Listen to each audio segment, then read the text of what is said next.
Good morning. Greetings from San Antonio, Texas. I'm so happy to be here and share this with you guys.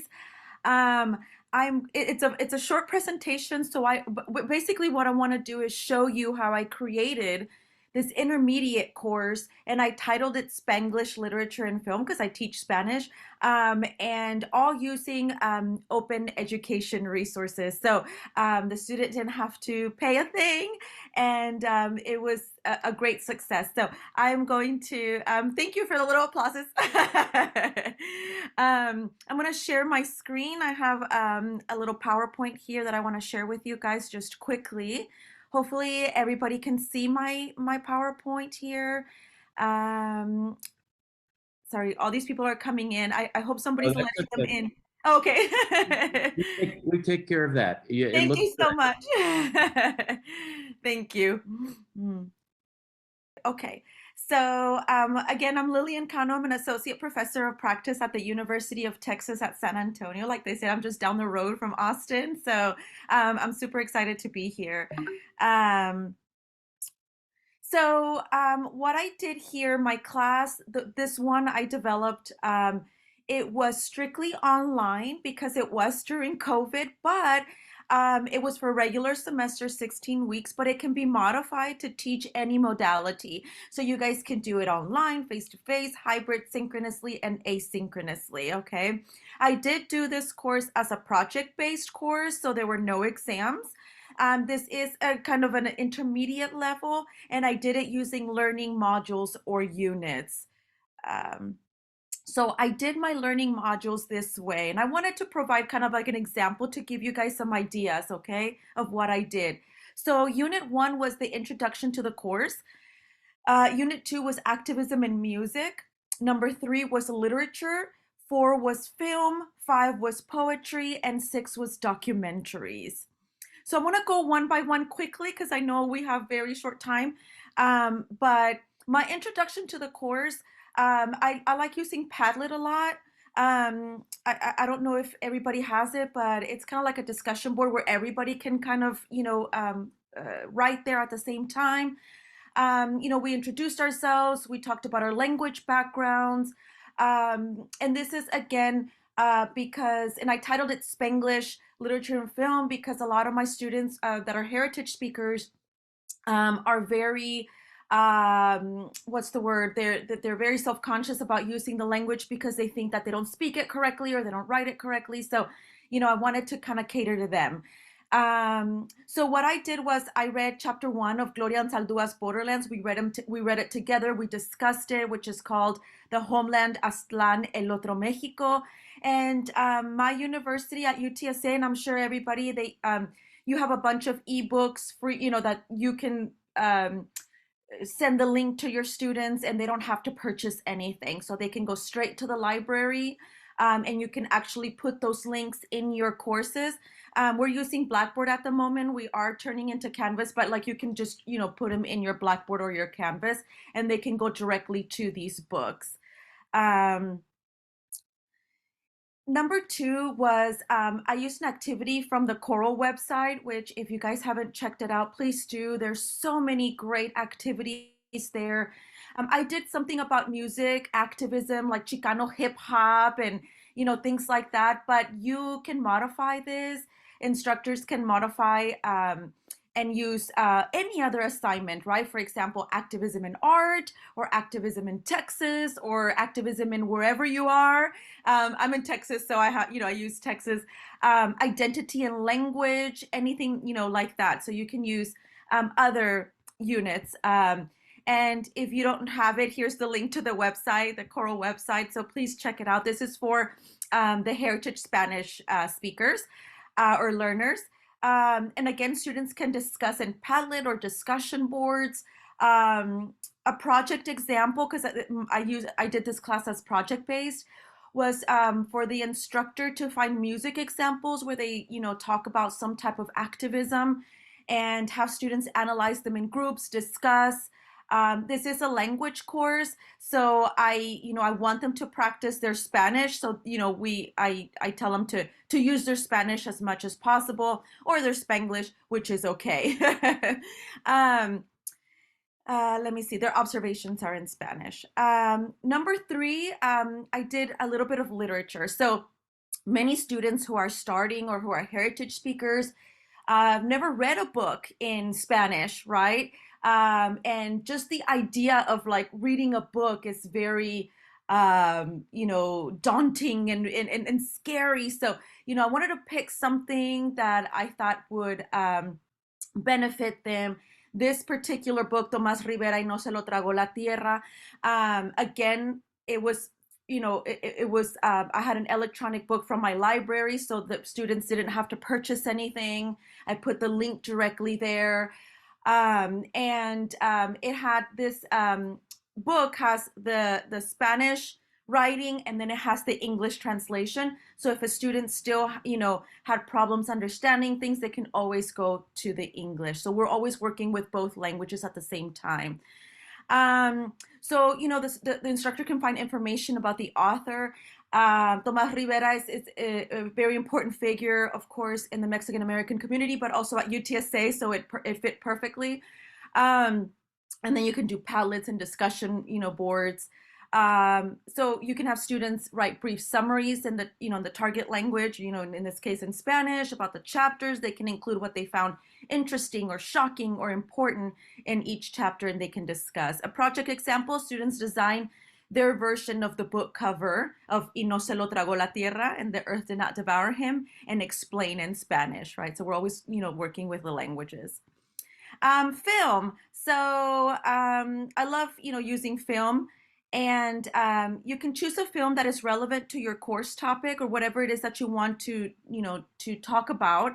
You can either watch together in class if it is a face-to-face class or assign it for the class. You can also find movies on YouTube. You can also ask your librarians if your university has any subscriptions to any video streaming services. For example, my university, we have access to Canopy, and there are many, many movies and documentaries that you can, get from there.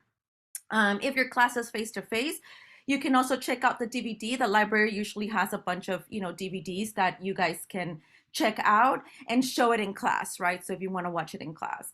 So a great movie that for the university age students, because I do teach at a university, is Bread and Roses. And just a caution, an important note, make sure you always watch the film beforehand in case there are any triggering topics or scenes that may be difficult for some of your students to watch. So make sure you always watch everything first, okay? A project example, after watching and discussing the film, students will write their observations and critique the movie in Spanish. They can become movie critics, okay? So I did provide the movie trailer here for Bread and Roses for you guys if you're ever interested in seeing what this is or if you haven't seen it. Poetry. So you can find a poetry book in Spanish and or Spanglish. Again, you can purchase one or you can find one from the library that, we have many resources there. You guys can, share some poems with the class, read some together, discuss them in groups. And then students can choose the poem that they like the most or that, they connected with. And students can answer questions like, why did you choose this poem? What is this poem about? What did you learn from this poem? Things like that, right? Of course, always practicing in Spanish, right? A project example in group, students create a poem in Spanish or Spanglish that talks about Mexican American, Mexican, Latino, Latina issues in the United States or anything that you would want to focus, right? In your class. Mine was more focused to Chicano Mexican American, but of course you can, change that. The students can read the poems in class and discuss all the original poems that they've written. Unit 6 is documentaries. Again, I used Canopy for the documentaries and, we discussed the topics. I think PBS also has great documentaries. You can find these free resources. You can choose to watch some together in class and or assign some for individual viewing. After watching the documentary, students can reflect and discuss in groups. They can also write their thoughts and observations for each documentary. A fantastic documentary to watch and discuss is Precious Knowledge. I don't know if you guys have seen it, but that's just an idea And here's some information on precious knowledge that I wanted to share with you guys. A project example, instructors provide a list and links to documentaries. Each student chooses one and presents to the class. This can also be done in groups if you have large classes. Sometimes we do have these large classes, but you can kind of play around with it, right? So I don't, I know we have, I don't know how much time we have, but I know it was a short presentation, but I would love, if you have any questions or would like to collaborate with me on projects or anything, I'm always open to collaboration. Please reach out to me. There's my email. And I guess I can open it up to any questions right now because I don't know how much time we have. I didn't want to take too much time from Yeah. anybody else's presentation. I didn't know how much time I was going to take. But if I go back to, for example, Borderlands, Gloria Saldua, again, this is an intermediate class. You can modify it to make it more advanced, right? Or less advanced, right? Depending on your class. And you can choose different books. Now, I like Gloria Saldua to begin this course because, again, many of the students that I've had at the intermediate level have never read Gloria Saldua. Maybe like one person or two, has heard of Gloria Saldua, which is, again, my class was focused on Chicano, Mexican American, Spanglish. Those were my topics.